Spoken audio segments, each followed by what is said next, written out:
नमस्कार। आज आपण झटपट बनणारी दम आळूची रेसिपी बघणार आहोत। त्यासाठी इथे मी काही खडे मसाले घेतलेले आहेत। त्यामध्ये दालचिनी, तमालपत्र, 2 ते 3 वेलदोडे, 2 ते 3 लवंग, 1 चमचा जिरं, 1 चमचा बडीशेप, हे सर्व एकत्र आपण इथे भाजून घेणार आहोत। ते छान भाजून घेऊया। त्यानंतर इथे मी 2 टोमॅटो चिरून घेतलेले आहेत। 7 ते 8 ओल्या नारळाचे काप घेतलेले आहेत। 7 ते 8 लसूण पाकळ्या, बदाम बी किंवा काजू बी, ओल्या लाल मिरच्या, हे आपल्या सर्व मिक्सरच्या जारमध्ये टाकून घ्यायचं आहे। आणि जे आपण खडे मसाले भाजून घेतले आहेत ते पण सर्व मिक्सरच्या जारमध्ये टाकून छान प्युरी बनवून घ्यायची आहे। त्यानंतर मी इथे एका कढईत तेल गरम करून घेतलेलं आहे। त्यामध्ये उकडून साल काढून घेतलेले छोटे छोटे बटाटे आहेत, ते आपल्याला परतून घ्यायचे आहेत। बटाटे चांगले लालसर परतून घ्यायचे आहेत। त्यानंतर मी दुसऱ्या कढईमध्ये तेल गरम करत ठेवलेलं आहे। त्यामध्ये जिरे मोहरी टाकून 2 मोठे कांदे बारीक चिरून घ्यायचे आहेत। हे आपल्याला व्यवस्थित परतून घ्यायचे आहेत। 2 कांदे व्यवस्थित परतून घेऊयात। कांदा चांगला लालसर होईपर्यंत परतायचा आहे।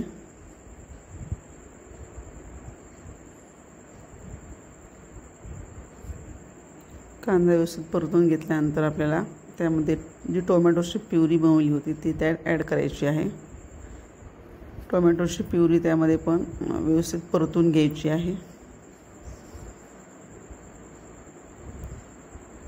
कांदा आणि टोमॅटोची प्युरी व्यवस्थित एकत्र करून त्याला तेल सुटोसर आपल्याला परतून घ्यायचं आहे।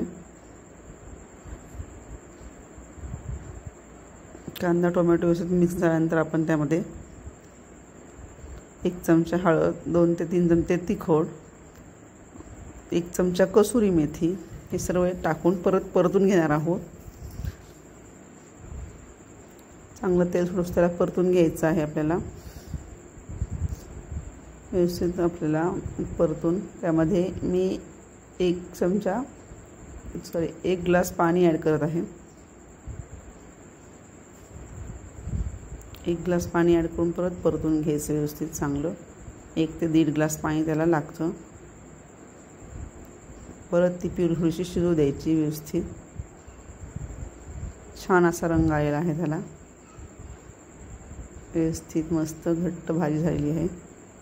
त्यानंतर जे आपण उकळून घेतलेले बटाटे, भाजून घेतलेले बटाटे आहेत ते त्यात ॲड करायचे आहेत। ते व्यवस्थित ॲड करून घ्यायचे। त्या प्युरीमध्ये त्याला एक उकळी आणून घ्यायची। त्यात चवीप्रमाणे आपल्याला मीठ टाकायचं आहे। मीठ टाकून झाल्यानंतर त्या व्यवस्थित एक उकळी आल्यानंतर आपण त्यावरती 2 चमचे फ्रेश क्रीम टाकून त्याला गार्निशिंग करणार आहोत। 2 चमचे फ्रेश क्रीम टाकायचं आहे। त्यानंतर धने टाकून